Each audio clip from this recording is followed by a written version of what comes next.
안녕하십니까. 성경의 흐름을 따라가는 연대기 성경 읽기 14번째 시간입니다. 이번 시간에는 출애굽기 나머지 부분을 이제 다루겠는데요. 십계명과 성막에 대해서 살펴보겠습니다.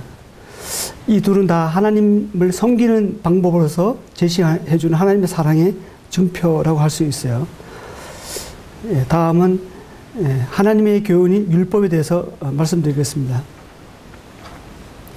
이스라엘 백성들이 이제 시내산에 도착하자마자 하나님께서는 모세를 불러 명령과 규례 법도를 말씀하십니다. 그리고 출애굽기 24장에 와서 이제 시내산에서 피의 언약을 맺습니다. 이때 백성들은 이제 한 목소리로 여호와의 모든 말씀을 우리가 준행하리다라고 이제 말하죠. 이 말을 두 번씩이나 이제 동의를 해요. 이게 보면 이제 노아와 아브라함과 언약을 맺을 때는 이제 피가 안 나오거든요. 그런데 시내산에서 언약을 맺을 때는 피가 나와요. 피를 양푼에 담고 반시 뿌림으로 인해서 결속력을 다졌어요. 그래서 언약을 어길 때는 죽음의 대가를 치루어도 좋다는 것을 암시해 주고 있습니다.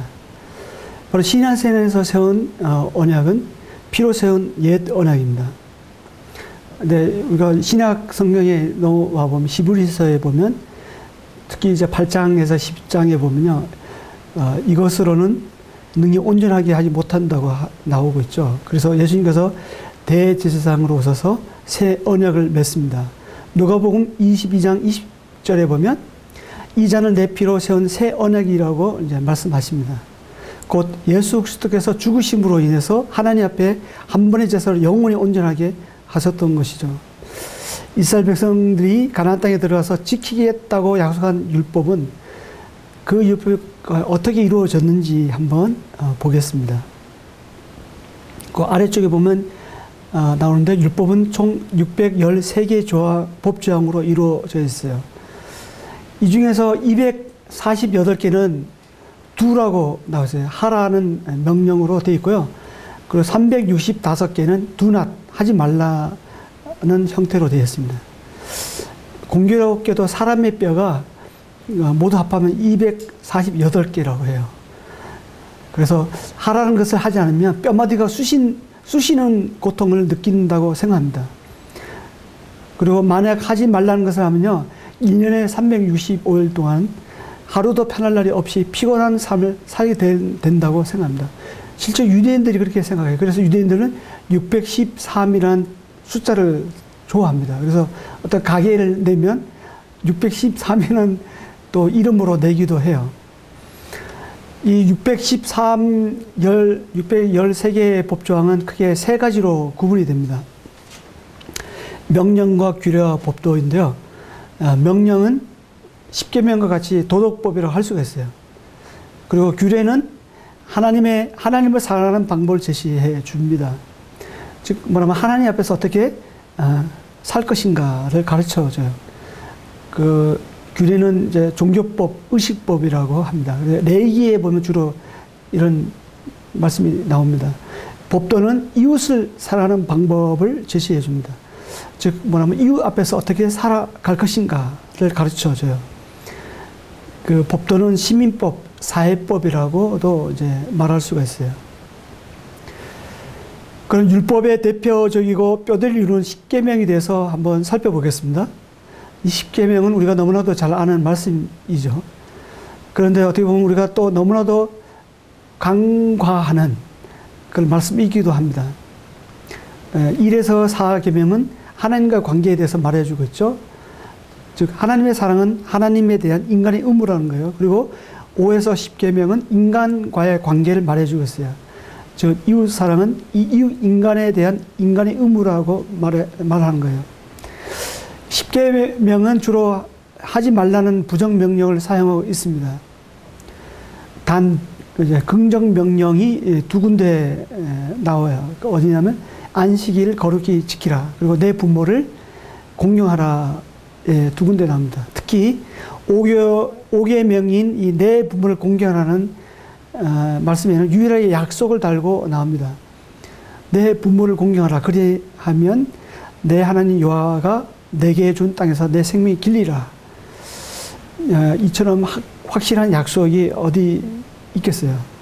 그래서 우리는 부모를 공경해 보십시오. 그러면 그렇게 되나 안 되나 알 수가 있습니다. 6계명에서 10계명은요, 히브리 본문에는 엔드로 연결되어 있습니다. 마치 체인처럼 연결되어 있어요. 그래서 한나를 범하게 되면 연쇄적으로 이렇게 다른 것도 따라옵니다. 마치 다윗처럼 이제 밧세바와 동침해서 간음하게 되니까 우리아를 살인하게 되고 또 도둑질하게 되고 거짓 증거하게 되고 남의 아내를 탐내게 되죠. 이렇게 체인처럼 이제 한나를 어기게 되면 같이 동시에 어기진다는 거예요. 마치 갈라디아서 5장에 보면 이제 성령의 열매 나오는데, 성령의 열매는 뭐 나중에 하겠지만 그 단수거든요. 그 성령의 열매는 하나 따로따로 아니라 하나를 하게 되면 다 연결되는 거예요. 그것도 하나의 체인처럼 되어 있어요. 하나를 하면 다 같이 나와요. 성령의 열매는 단수예요. 하나로 연결돼요. 여기서도 마치 10계명에서도 제2계명을 보면 너를 위하여 새긴 우상을 만들지 말라 하시면서 요한은 질투하는 하나님이지 나를 미워하는 자의 죄를 갚되 아버지로부터 아들에게로 3, 4대까지 이르게 하거니와 나를 사랑하고 내 계명을 지키는 자에게는 천대까지 은혜를 베푸느니라고 말씀하십니다. 여기서 보면 하나님을 미워하는 자의 죄를 3, 4대를 이제 갚는다 했는데 이것은 자동적으로 유전된다는 뜻이 아니에요. 이때 당시에도 이제 3, 4대가 한 천방 빗대서 장방 빗대서 거했거든요. 그래서 아버지가 잘못하면 온 가족이 수치를 받아왔습니다. 실질적으로. 그래서 하나님을 미워하는 자의 죄는 3, 4대 자동적으로 이제 막 유전되어 가는 게 아니라 것이라 당대에 부끄러움을 당한다는 거예요. 대신에 하나님을 사랑하고 말씀을 지키는 자에게는 천대까지 은혜를 베푼다는 거. 참 하나님은 많은 경우에 보면 굉장히 우리에게 많은 것을 주시는 분이지 우리를 어떤 올가매거나 억압하는 분이 아니라는 것을 분명히 알 수가 있습니다.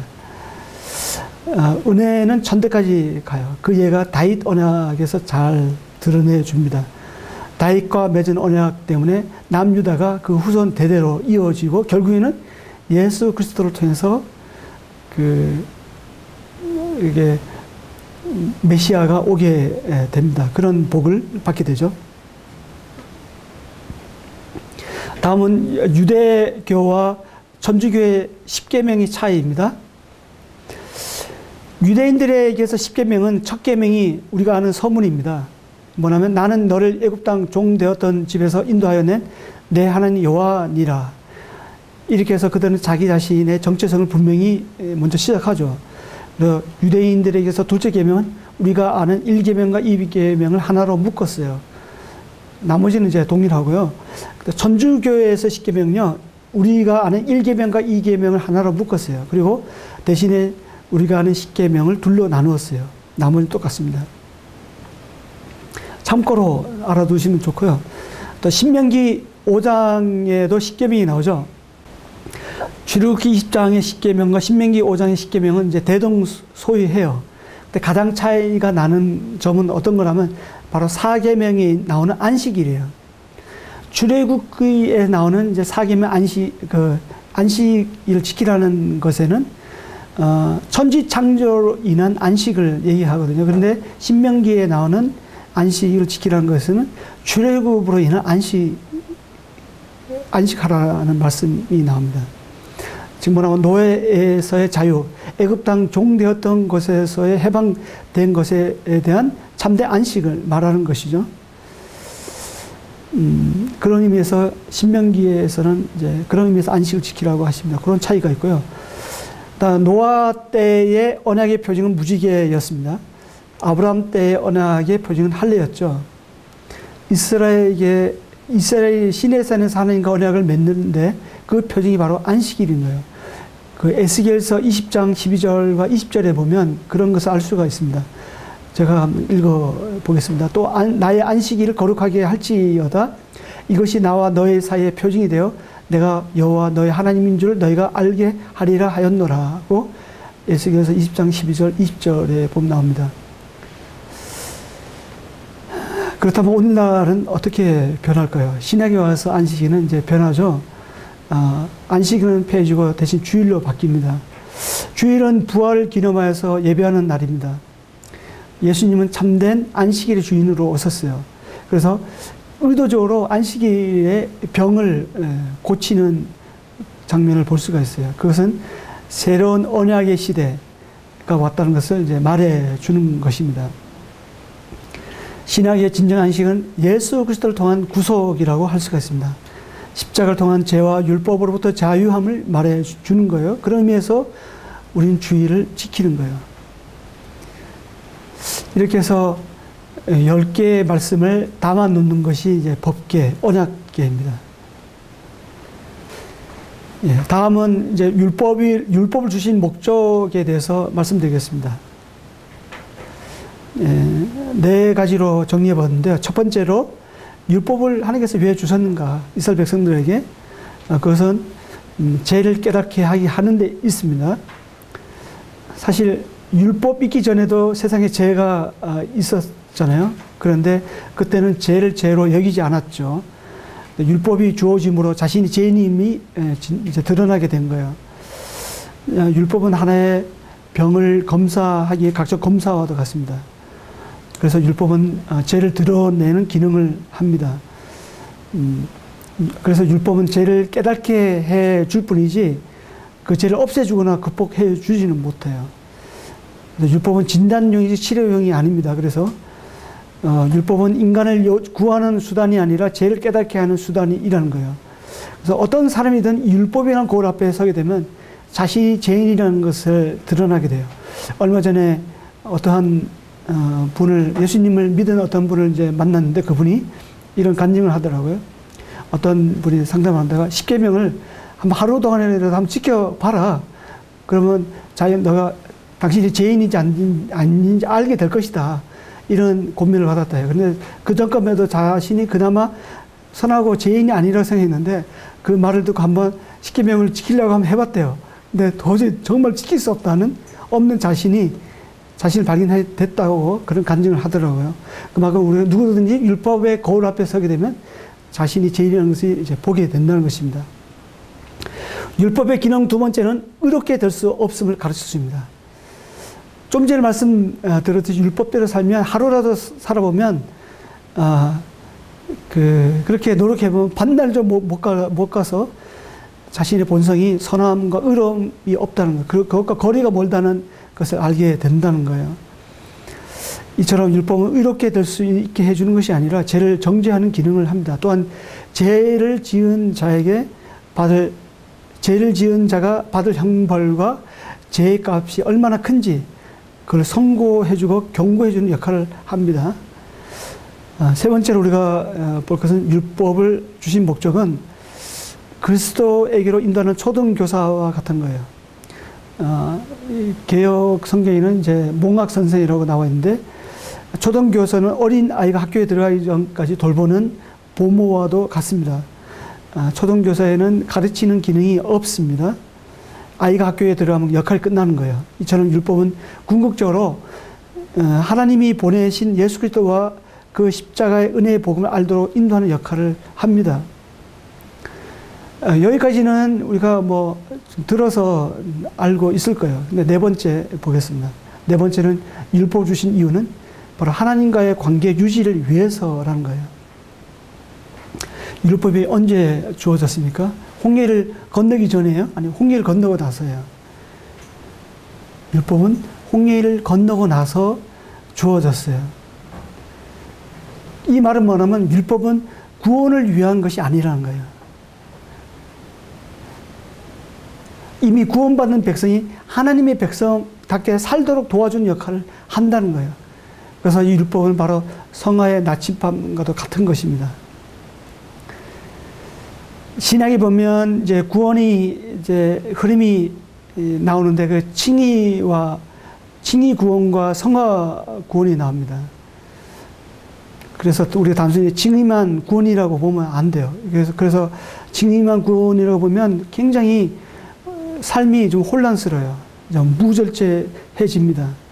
징의는 하나님의 선물이요 은혜인 것은 분명합니다. 하지만 성화 구원을 여러 군데서 이제 말씀해 주고 있는 거예요. 우리가 하나님 말씀과 기도로 거룩해지는 것은 우리의 몫인 거죠.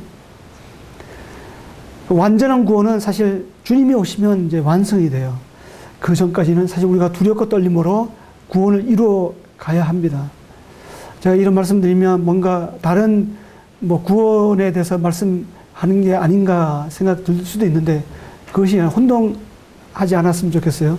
구원은 한 번에 예수님께서 십자가에 돌아가심으로 인해서 한 번의 구원으로 영원히 구원이 보장되는 거예요. 예수님께서 우리가 어떤 죄를 지을 때마다 예수님께서 또 십자가에 매달려 돌아갈 필요가 없는 것입니다.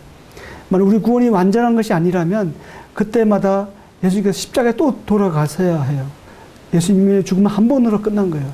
그 의미는 예수님께서 한 번으로 십자가의 죽음으로 끝났다는 의미는 우리의 구원은 한 번으로 영원히 대속이 된 거예요. 하지만 삶 속에서 구원을 날마다 이루어 가야 되는 거예요. 그래서 말씀과 기도로 구원이 이루어지는 것입니다.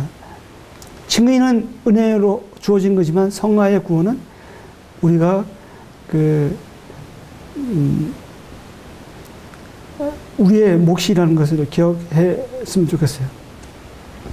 그래서 우리가 구원받기 위해서 율법 지킬 필요가 없지만 율법은 주님을 사랑하기 위해서 필요합니다. 율법은 바로 하나님이 자기 백성과 맺은 사랑의 언약서이기도 하기 때문이죠.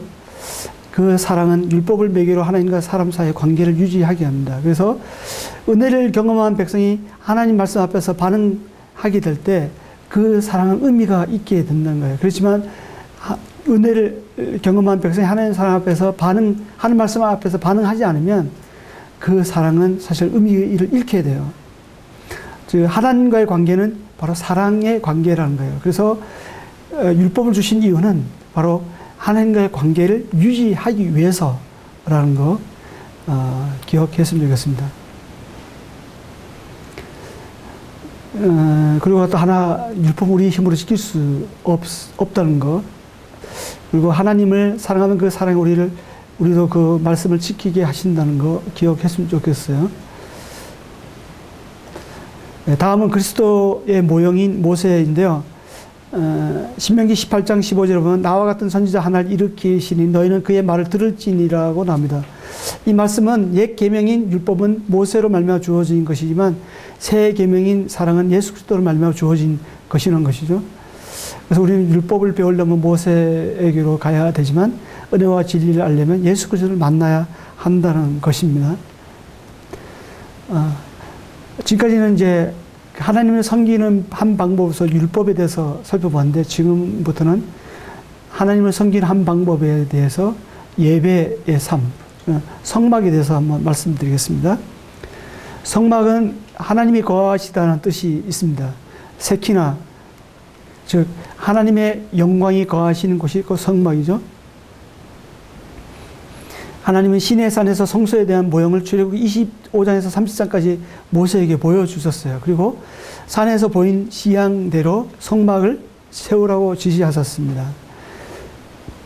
그래서 출애굽기 25장 8, 9절에 보면 내가 그들 중에 거할 성소를 그들이 나를 위해 짓되 물은 내가 내게 보이는 모양대로 장막을 짓고 기구들로 그 모양을 따라 지을지니라고 나오죠. 그래서 모세는 출애굽기 35장에서 40장까지 하나님께서 명하신 대로 성막을 건축하고 이제 완성을 합니다. 보시는 그림이 성막 평면도인데요. 이 규빗은 성인 남성의 이제 팔꿈치에서 손끝까지 길이인데 한 45cm에서 50cm 정도 됩니다. 그래서 어떤 책에서는 한 규빗을 45cm라고 이렇게 나와 있는 데도 있고요. 어떤 책은 50cm라고 나와 있기도 합니다.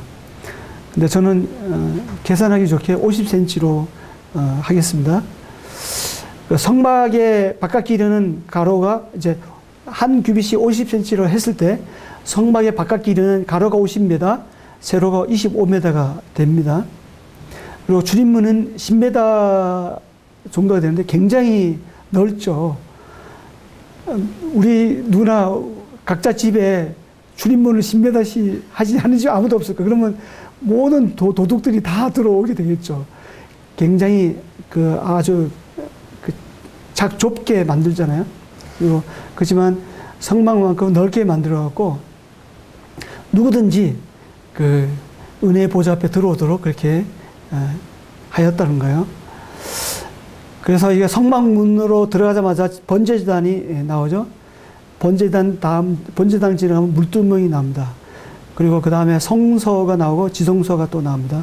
성소의 길이는 가로가 15m, 세로가 5m고 지성소는 가로 5m, 세로 5m, 완전 정사각형 형태입니다. 그 성소 안에는 이제 오른쪽에 진설병이 나오고요. 떡상이라고도 합니다. 그리고 왼쪽에 등잔대라고 나옵니다. 금촛대라고도 하고요. 그리고 지성소 입구에 분향단, 향단이 나옵니다. 그리고 시장을 지나서 지성소로 들어가게 되면 이제 언약궤가 나옵니다. 이제 그래서 보통 제사는 이제 성막 뜰에서 이제 행에 이제 준비되어서 그리고 이제 피를 성막 안으로 가져와서 이제 뿌리고 했습니다. 다음 그림인데요. 이 그림을 보시면 입체적으로 이렇게 다가오게 될 것입니다. 여기서 번제단에서 제물의 피가 번제단 바닥에 이제 뿌리고 그 몸은 제단 위에서 이제 불로 제단을 위에서 태웠습니다. 그리고 물두멍은 여인들의 거울로 만들어졌어요. 그 다음 그림인데요. 조각목입니다. 이게 사막의 광야에서 자라는 나무인데 시틴 나무라고도 합니다. 그림 자세히 보면 가까이서 보면 아카시아처럼 이제 가시가 있는데요. 겉으로 보기에는 볼품이 이제 없습니다. 그렇지만 하나님의 손안에 가져갔을 때는 놀랍게 사용되는 것을 볼 수가 있어요. 그리고 이것으로 법궤도 만들고요.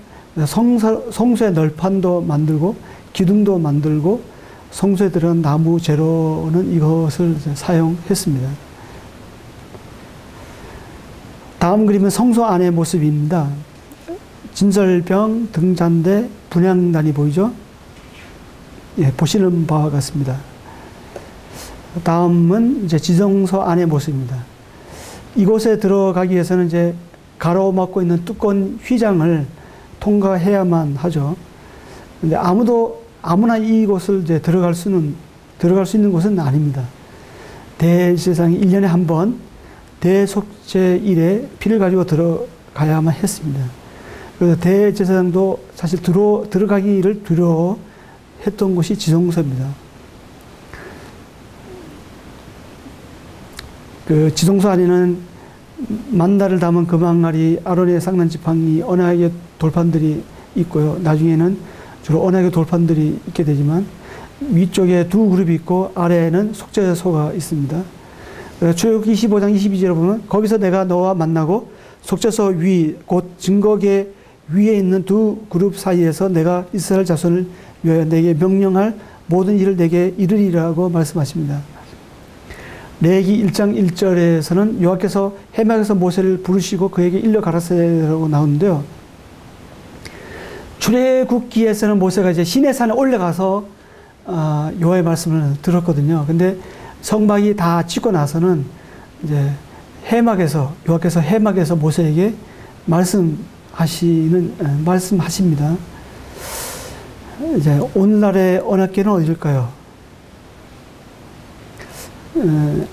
하나님께서 우리와 만나 주시고 이스라엘 백성들과 만나 주시고 친히 이제 해야 될 일과 행할 일을 가르쳐 주신 것이 이제 언약궤인데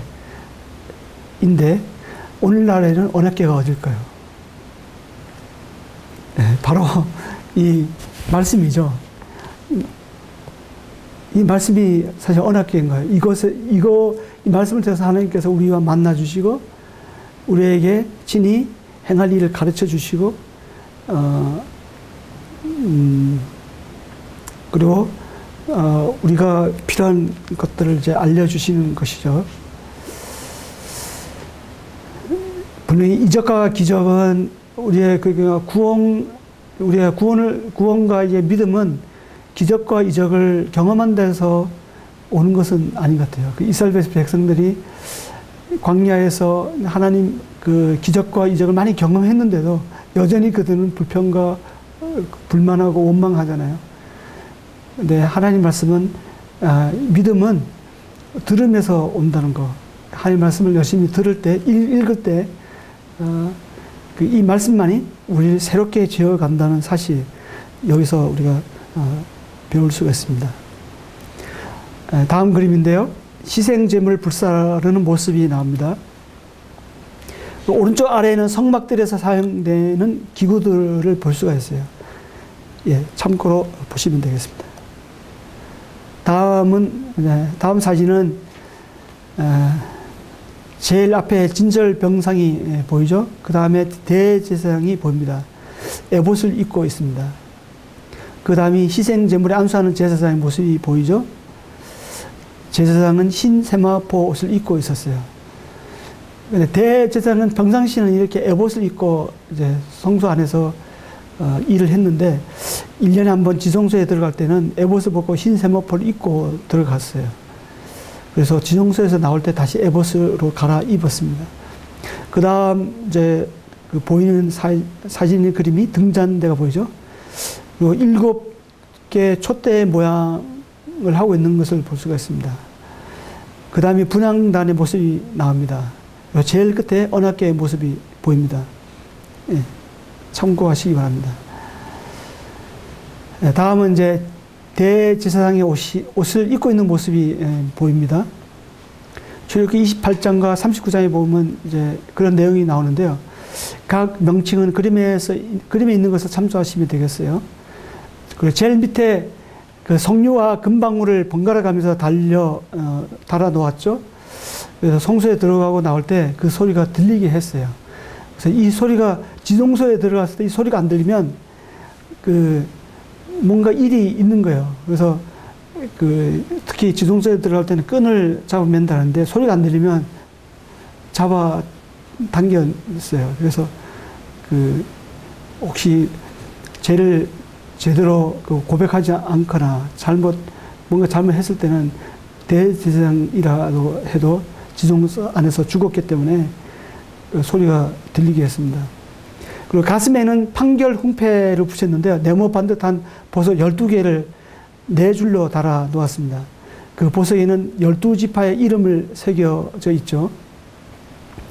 이것은 이제 여기서 무엇을 알 수 있냐면 하나님께서는 자기 백성을 이와 같이 보석처럼 생각하신다는 거예요.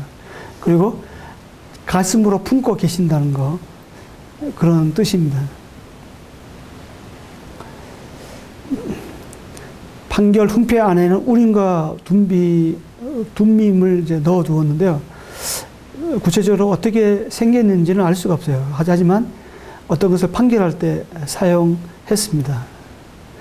이마에는 여호와께 성결이라는 글씨가 새겨져 있습니다. 하나님 앞에서는 우리가 언제나 하나님 말씀으로 성결한 삶을 살아야 된다는 것을 우리가 제사장의 옷을 통해서 우리가 보여줍니다. 제사장, 다음은 이제 레위기 8장 5절에서 9절에 나오는 제사장의 옷 입는 순서인데요. 앞에 그림을 생각하시면서 보시면 도움이 되실 거예요. 이와 같이 우리도 하나님이 기쁘게 받으실 신령한 제사를 드리 거룩한 제사장이 되어야 한다는 것입니다. 왜냐하면 우리는 왕 같은 제사장들이기 때문이죠. 다음은 아론의 대제사장 계보입니다. 출애굽기 6장 14절에서 25절에 나오는 내용인데요. 대제사장의 임무와 관계되기 때문에 여기 한번 다뤄봤습니다. 그리고 다음은 우리의 대제사장이신 그리스도의 모습을 보여줍니다. 각 명칭이 가리키는 의미는 적혀 있는데 참고하시기 바랍니다. 히브리서 8장 1절에서 3절을 보면 지금 우리가 하는 말의 요점은 이러한 대제사장이 우리에게 있다는 것이라. 그럼 우리 하늘에서 지극히 크신 이의 보좌 우편에 앉으셨으니 성소와 참 장막에서 섬기신 이시라. 이 장막은 주께서 세우신 것이요 사람이 세운 것이 아니니라고 나오죠. 큰 대제사장 예수님은 지금은 하늘 보좌 우편에 앉으셨어요. 그리고 우리를 위해서 변호하시고 그다음에 대언하시고 중보하시고 그곳에서 보호하시고 다스리고 계신다는 거예요. 그 예수님은 그 여전히 무덤에 계신 분이 아니라 지금 부활을 하셨잖아요. 그리고 하나님 보좌 우편에서 대제사장으로서 그 임무를 지금도 수행하고 계세요. 그래서 따라서 히브리서 3장 1절에 보면 그러므로 함께 하늘의 부르심을 받은 거룩한 형제들아 우리가 믿는 도리의 사도이시며 대제사장이신 예수를 깊이 생각하라. 그렇게 나오는데 우리가 하나님 보좌 우편에 대제사장의 임무를 수행하고 있는 그 예수님을 깊이 생각하고 있을 때 정말 우리가 정말 그 어떻게 살아야 될지 그리고 어떻게 처신해야 될지 나오는 거예요. 우리가 할 일은 대제사장 예수를 깊이 생각하는 것이라는 것입니다. 왜냐하면 우리를 살게 하는 생명이 바로 예수님에게서 나오기 때문이죠. 예, 다음은 왜 성막을 만들게 하셨는가에 대해서 한번 보겠습니다. 5가지로 정리해 보았는데요. 먼저 이 성막은 하나님을 만나는 길을 가르쳐 준다는 거예요. 그 성막을 통해서 죄인이 인간인 거룩한 하나님을 만나게 됩니다. 특별히 율법이 들어있는 이 언약궤를 통해서 하나님께서 만나주시고 해야 할 일들을 알려주시죠. 예, 성막을 만들게 된 이유 두 번째는 예수 그리스도를 알게 합니다. 성막은 그리스도에 대한 완벽한 모형이라고 할 수 있어요. 그래서 우리는 성막을 통해서 그리스도의 형상과 영광을 보게 됩니다. 세 번째는 하나님의 임재와 성령의 인도하심을 경험하게 됩니다. 성막은 새끼나 곧 하나님의 영광이 머무르는 곳입니다. 그래서 하나님 우리 가운데 거하시는 곳이 그 성막이죠. 또한 성막 위에 있는 구름에 따라서 이스라엘 백성들이 행진하기도 하고 머무르기도 하였잖아요. 네 번째는 성막은 죄인이 구원받는 장소라는 거예요. 성막의 본질과 목적 중 하나는 사람이 죄를 지으면 성막으로 간다는 거예요. 이것은 굉장히 은혜인 거예요. 짐승의 피로 죄가 속하게 되었습니다. 성막을 만들게 된 것 5번째는 성막은 하나님의 백성의 삶의 중심이 된다는 것입니다. 이스라엘 백성들 약 300만 명이 되는 많은 사람들이 40년 동안에 생활할 수 있었던 것에는 바로 성막 중심으로 살았기 때문이라는 것입니다. 그래서 우리가 이와 같이 그리스도 중심, 교회 중심, 말씀 중심으로 살아가야 되는 이유가 바로 여기에 있다는 것입니다. 성막에 대한 다양한 명칭인데요. 간략하게 말씀드리면 성막은 장막이라기도 하기도 하고 성막, 해막, 증거막, 성소, 하나님의 집, 거룩한 집, 여호와의 처소, 여호와의 전, 하나님 장막, 여호와의 성소 등으로 불려지고 있어요. 이 모든 것은 같은 대상을 지칭하는 말입니다. 상세한 내용은 적어놓았으니까 이것도 참조하시기 바랍니다. 다음은 성전의 변천 과정입니다. 이게 성막과 관련되니까 잠깐 이제 말씀드리고 넘어가려고 해요. 성막은 이제 하나님 영광이 머무르는 곳이잖아요.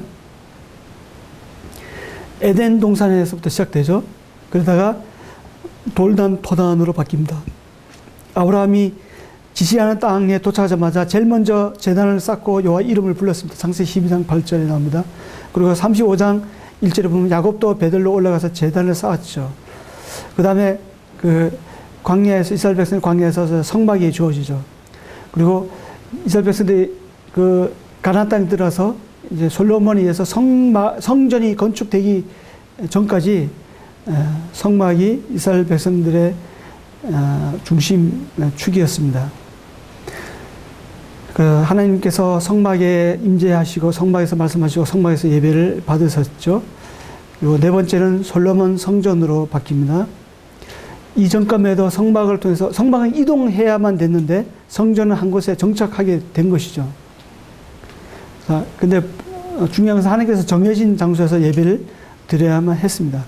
그 다음이 이제 이스라엘 사람들이 바벨론 포로로 잡혀가는 동안에 바벨론에서 성전이 다 솔로몬 성전이 다 무너지고 무너집니다. 그래서 포로 기한 돌아왔을 때 70년 포로 생활을 하고 끝나고 돌아왔을 때 성전을 재건하죠. 그때 수룹바벨 성전으로 이제 변천이 됩니다. 그 다음에 세월이 지나서 이제 헤롯 성전으로 바뀝니다. 비유대인 출신인 이 헤롯이 유대인의 환심을 사고 자신의 입지를 굳히기 위해서 성전을 거창하게 지었죠. 하지만 이 성전은 예수님께서 예언하신 대로 AD 70년경에 돌 위에 돌 하나도 남지 않고 다 무너집니다. 일곱 번째로 그리스도의 몸인 성전, 예수님이 십자가 사역으로 이제는 보이는 곳에 계시지 않고 성도들의 몸을 성전으로 삼습니다. 마지막으로 하늘의 성전입니다. 우리가 하나님 앞에 다 올라가게 될 때 주 하나님과 어린 양이 친히 성전이 되셔서 비추시기 때문에 거기서는 해와 달과 같은 어떤 다른 발광체가 필요 없게 됩니다. 그리고 믿는 사람들은 하나님의 영광 속에 영생 복락 누리게 되는 것이죠. 근데 우리 현재 상태는 그리스도의 몸인 성전, 이 단계에 우리가 지금 속해 있습니다.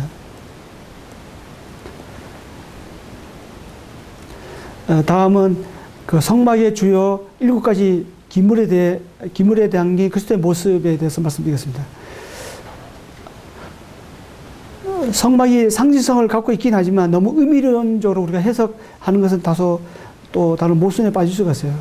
그럼에도 불구하고 우리가 성막은 하늘에 있는 것의 모형과 그림자이기 때문에 그리스도의 모습을 선명하게 보여줍니다. 그것을 가장 잘 예표하는 성경이 히브리서죠.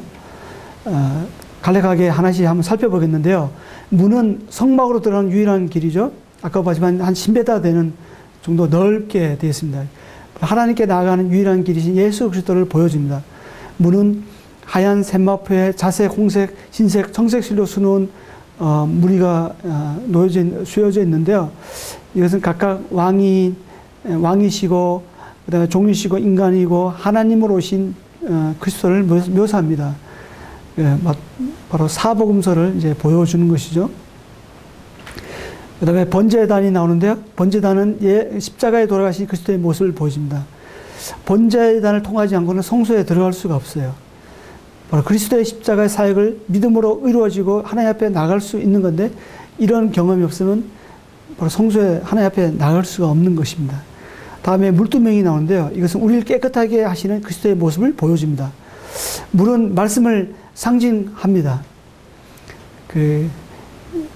그리고 모세 노래에 보면 여호와의 말씀은 연한 풀 위에 가는 비요 그런 말씀이 나오는데 이게 하나의 여호와의 말씀이 물러서 이렇게 설명해 주고 있는 거거든요. 그럼 바로 말씀으로 우리가 정결해주고 거룩해진다는 것입니다. 그리고 금초대가 납니다. 금초대는 세상의 빛이신 그리스도의 모습을 보여줍니다. 성막 밖에는 세상 빛으로 가득하지만 성소 안에는 금초대 빛 외에는 다른 빛이 아무도 없습니다.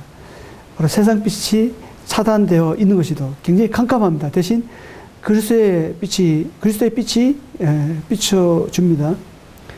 이처럼 금초대는 생명의 빛이신 그리스도와 그분의 말씀을 보여주는 거예요. 그리고 등잔대의 기름은 성령을 의미합니다. 그리고 그리스도의 사역 자체가 또 성령을 힘입었죠. 또한 가지는 교회를 상징합니다.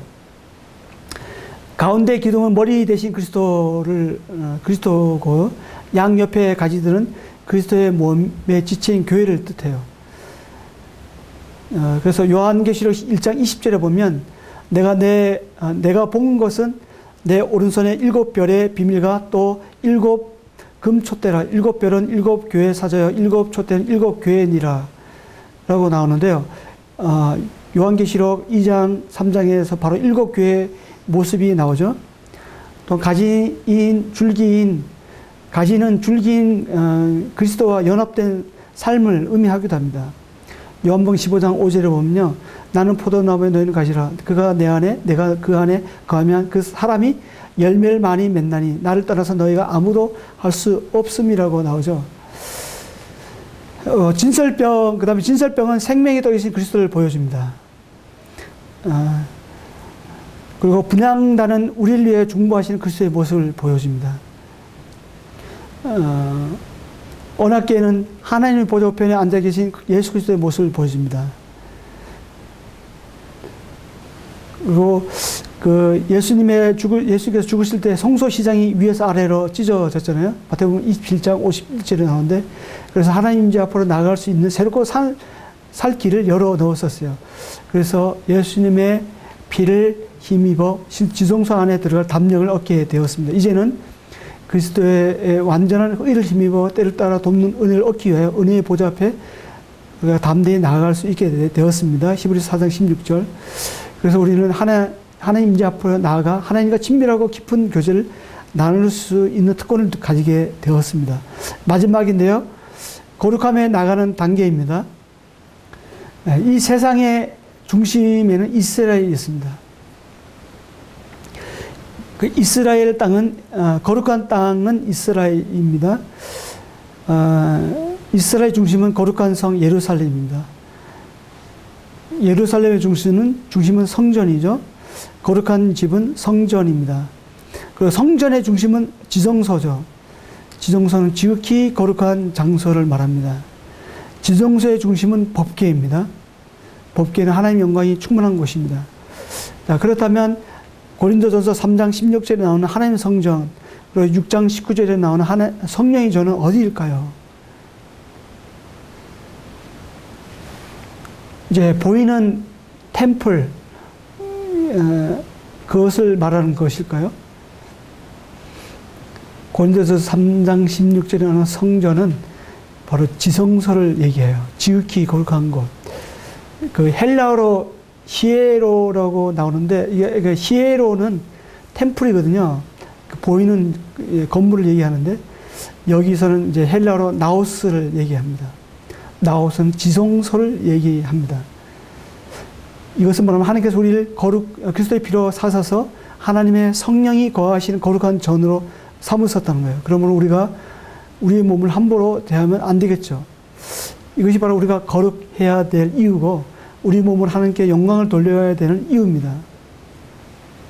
하나님께서 우리 몸을 거룩한, 지극히 거룩한 그 장소로 삼으셨다는 것. 이것은 참 은혜입니다. 우리는 참 거룩하지 못하는데 하나님께서 그런 거처를 삼으셨다는 것이죠. 예, 여기까지입니다. 다음 시간에 또 뵙겠습니다. 감사합니다.